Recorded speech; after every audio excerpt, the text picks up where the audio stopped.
With the last episode focusing on Ian Borowski's adventures in Alaska, I thought I'd use this journal entry to go into more depth about the story of Into the Wild, the book about the life of Christopher McCandless, written by Jon Krakauer and eventually transformed into a movie by Sean Penn. There's also a lesser-known documentary about McCandless's journey called The Call of the Wild that I personally haven't seen yet, but I'm looking forward to watching in the future.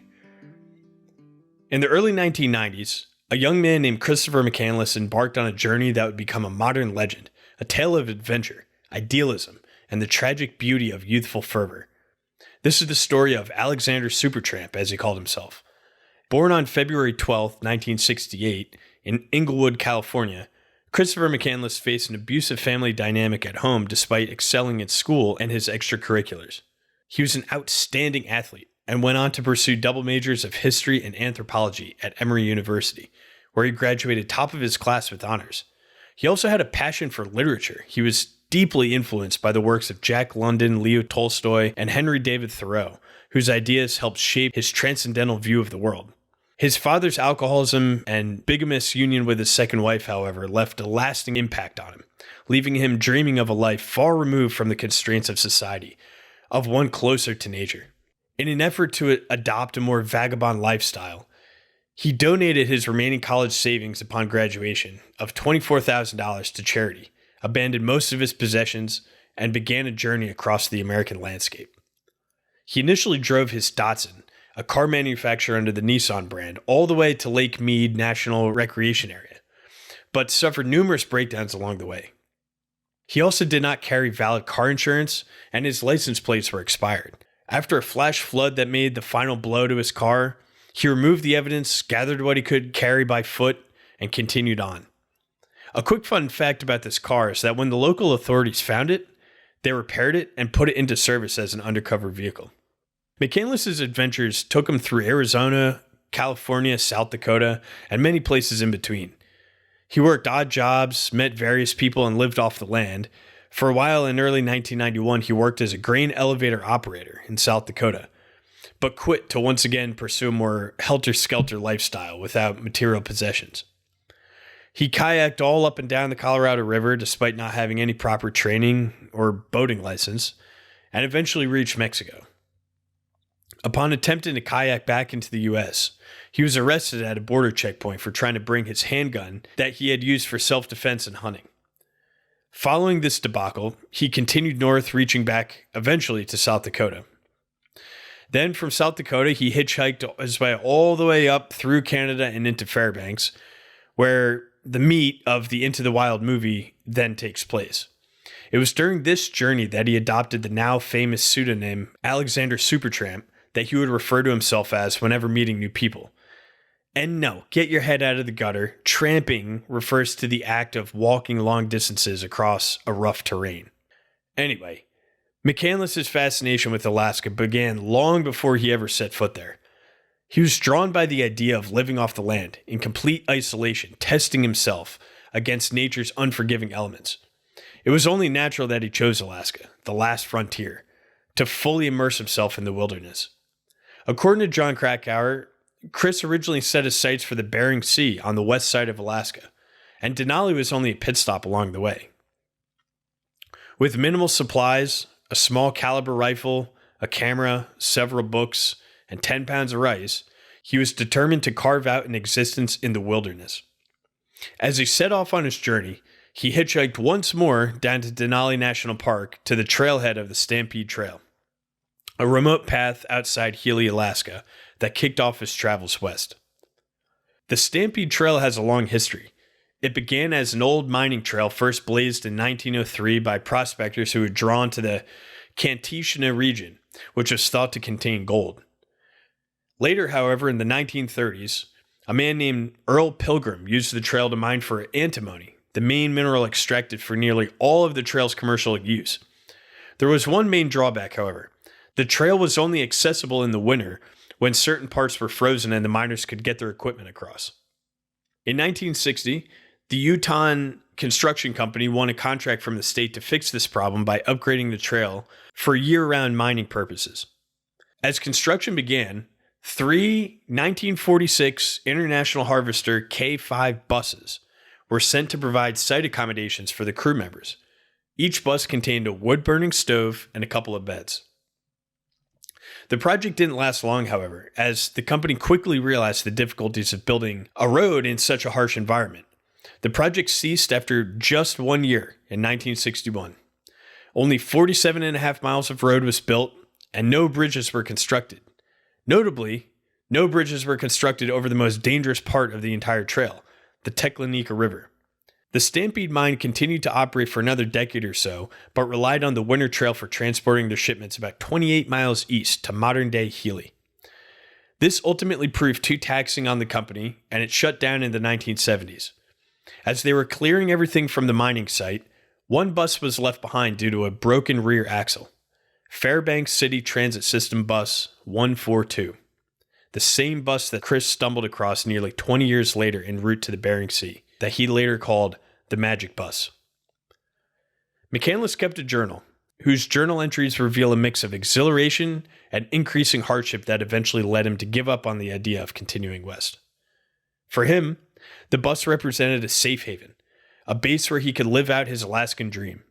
He hunted small game like squirrel and rabbit, foraged for edible plants, and he even managed to kill a caribou, but was unable to harvest it in time, and the carcass ended up rotting away.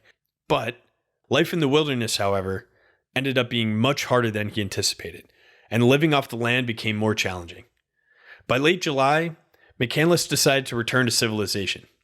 The Teklenika River, however, which he had crossed without difficulty in April, was now a 75-foot wide, raging torrent due to the melting snow.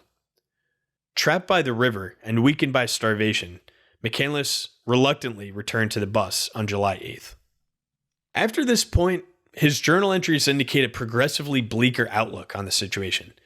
His last entry of his journal was written on the 107th day, beautiful blue berries, as it was written. And every day thereafter was marked with slashes until day 113, when it is believed that he died due to starvation. On September 6, 1992, what would have been day 132, his body was found by moose hunters, who were seeking shelter themselves and found what they thought was a sleeping bag full of rotting food, but instead was Chris McCandless's body. The exact cause of death is unknown, but Krakauer points to either rabbit starvation, which is when you rely almost exclusively on lean meat without consideration for other macronutrients such as carbs or fats, or what he later investigated was that he consumed a toxic anti-metabolite called L-cannabinine, thought to derive from the H. alpinum seeds that Chris possibly could have eaten. His legacy left some people inspired to adopt a free-spirited, transcendental lifestyle, while for others, it left them in disbelief with his unpreparedness. Critics are quick to point out that Chris did not take any sort of map with him, which would have unequivocally noted that there was a hand-operated tram only a mile downriver. There was also a cabin stocked with food and supplies just 6 miles south of where he was. As is evident in Krakauer's reporting of McCandless, he took particular joy in not being prepared by conventional standards. He wanted nothing more than to live his life completely in the wild without having any societal lifeline to fall back on. Whether you agree or disagree with this mentality, that's truly what Chris was about.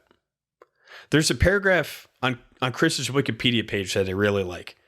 I think it sums up his very enigmatic nature. It says, Krakauer defended McCandless, claiming that what critics point to as arrogance was merely McCandless's desire for being the first to explore a blank spot on the map. In 1992, however, there were no more blank spots on the map. Not in Alaska, not anywhere. But Chris, with his very idiosyncratic logic, came up with an elegant solution to this dilemma. He simply got rid of the map. In his own mind, if nowhere else, the Terra would thereby remain incognita. He also goes on to say he was looking for a challenge, and in his mind, any challenge in which the outcome is assured isn't a challenge at all. Why do you do it if you know that you can succeed? In my personal opinion, there are valid arguments on both sides of the aisle. On one hand, I completely understand the frustrations people have with his reluctance to prepare himself adequately for the wild. I personally would never go anywhere willingly without having some sort of baseline knowledge about where I'm going, what the area is like, and so forth. But I can also see his perspective. Are you really living in the wild if you're relying on that knowledge that will give you an edge, knowing that society is only a reachable distance away if things go wrong? There's something innately human about our lust for wilderness survival. It's almost as if the technology we create to survive is the very same reason we look to escape it. I want to share a letter that Chris wrote to one of his friends. For me, there is no greater representation of the ideals that Chris had and what ultimately inspired people around the world, myself included, to appreciate life more fully. The letter reads as follows. I'd like to repeat the advice that I gave you before, and that I think you should really make a radical change in your lifestyle and begin to boldly do things which you previously may never have thought of doing, or have been too hesitant to attempt. So many people live within unhappy circumstances, and yet do not take the initiative to change their situation because they are conditioned to a life of security, conformity, and conservatism, all of which may appear to give one peace of mind, but in reality nothing is more damaging to the adventurous spirit within a man than a secure future. The very basic core of a man's living spirit is his passion for adventure. The joy of life comes from our encounters with new experiences, and hence there is no greater joy than to have an endlessly changing horizon, for each day to have a new and different sun. If you want to get more out of life, Ron, you must lose your inclination for monotonous security and adopt a helter-skelter lifestyle that will appear at first to be crazy. But once you become accustomed to such a life, you will see its full meaning and its incredible beauty. And so, Ron, in short, get out of Salton City and hit the road. I guarantee you'll be very glad you did. But I fear you will ignore my advice. You'll think that I'm stubborn, but you are even more stubborn than I am. You had a wonderful chance on your drive back to see one of the greatest sights on earth, the Grand Canyon, something every American should see at least once in their life. But for some reason incomprehensible to me, you wanted nothing more than to bolt home as quickly as possible, right back to the same situation which you see day after day after day. I fear you will follow the same inclination in the future and thus fail to discover all of the wonderful things that God has placed all around us to discover. Don't settle down and sit in one place. Move around, be nomadic, make each day a new horizon. You are still going to live a long time, Ron, and it would be a shame if you did not take the opportunity to revolutionize your life and move into an entirely new realm of experience. You are wrong if you think joy emanates only or principally from human relationships. God has placed it all around us. It is in everything and anything we might experience. We just have to have the courage to turn against our habitual lifestyle and engage in unconventional living. My point is that you do not need me or anyone else around to bring this new kind of light into your life. It is simply waiting out there, waiting for you to grasp it. All you have to do is reach for it. The only person you are fighting is yourself and your stubbornness to engage in new circumstances. However, the Alaska Army National Guard didn't see it this way. After one too many people died or got severely injured, requiring search and rescue resources, the government decided to step in and remove the bus to deter hikers from venturing along the Stampede Trail. It was flown out in 2020 by CH-47 Chinook helicopters to the Museum of the North at the University of Alaska in Fairbanks. It is said that it will be restored with a dedicated memorial through an outdoor exhibit available for the public. By the way, Healy, that town at the start of the trail, is home to the 49th State Brewing Company. Why does that matter? Because they have a replica of Bus 142 outside of it. So, if you didn't want to go and hike the trail, or you didn't want to go up to the University of Alaska in Fairbanks, you could go to the brewing company and you could see almost an exact replica. I went there personally myself. But as I found out after talking with Ian on this last episode, the replica bus that's outside the 49th State Brewing Company is actually the same exact replica they used when filming the movie Into the Wild, which I think is pretty nuts. In any event, Chris's story is a poignant reminder of the allure of the wilderness and the relentless pursuit of ideals. His journey continues to both inspire and caution adventurers who seek to tread the fine line between the call of the wild and the reality of nature's unforgiving embrace. Thanks for tuning in. I'll catch you next time.